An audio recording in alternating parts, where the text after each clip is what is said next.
Chapter 8. Thinking about PR. Hi, Liam. What's wrong? Hi, Emma. I'm really stressed out. Our product has started to take off, which is great, but now I've got people from tech blogs and magazines emailing me, asking for interviews and comments and all sorts of things. I don't know what to do. Sounds like you need some advice on PR. It just so happens that I'm an expert on PR, and I can give you some good advice. That would be amazing. I'm all ears. Well, firstly, you need to be thinking about your product, your business, and yourself.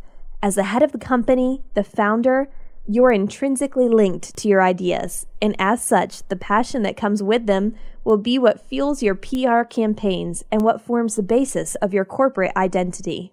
What do you mean? A lot of founders make the mistake of hiring a PR consultant or someone to do their PR for them, when actually it's much more important for them to do it themselves in the early stages. No one will know your product or your company like you, and letting journalists, and by extension the world, see that passion, you'll do the company a world of good. But I don't know how to do that. I've never given an interview before.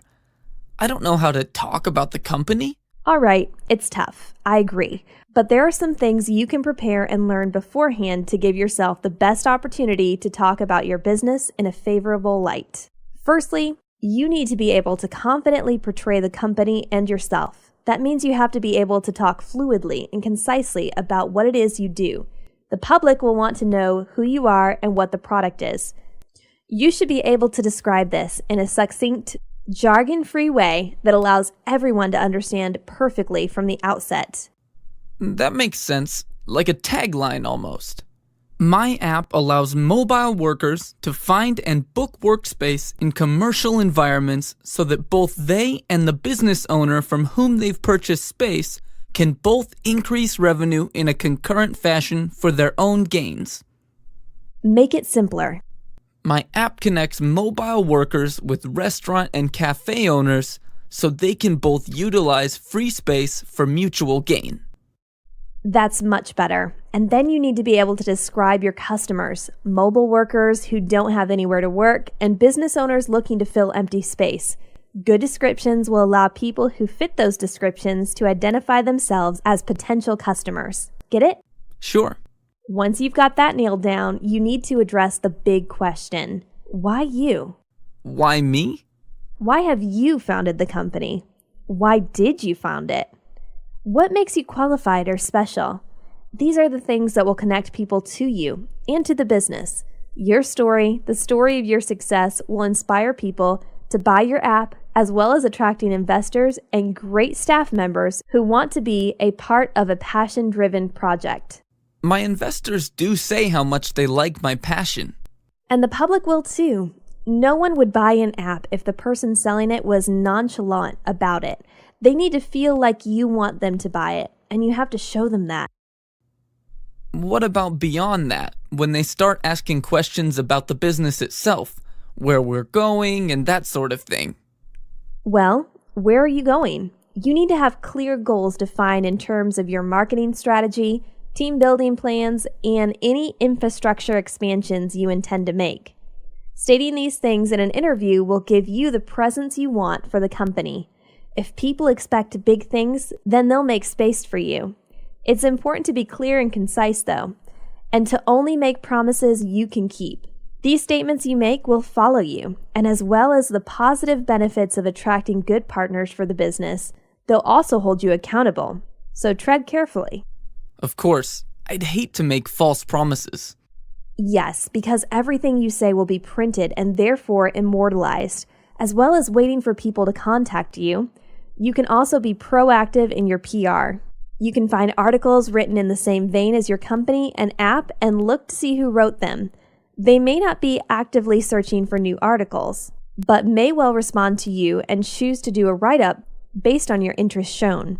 Again, this is another reason you want to always be passionate about your product.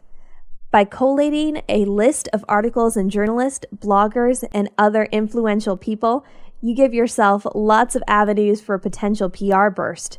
when you bring out a new iteration, introduce a new feature, or anything else you want to raise awareness on.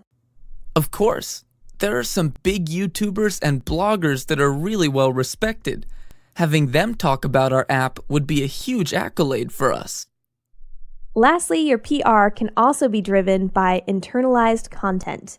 Having good SEO paired with great original content, be it blogs, press releases, or announcements, is a great way to stay connected to your users, as well as padding out your site and making it more diverse. Yes, we're going to do a blog on the progress of our app so that our users can read and comment if they'd like. We're also building a forum. Forums and interaction with your customer base is a brilliant way to build PR. It does, after all, stand for public relations. Emails can be a great way to keep in contact with your customers, just to let them know how things are going and what they can expect in the coming days. Being approachable, personable, and having yourself as the front of the company will only be a good thing. Don't be nervous. No one knows the company like you. Trust in yourself and you'll be fine. Thanks, Emma. Awesome stuff as always. My pleasure.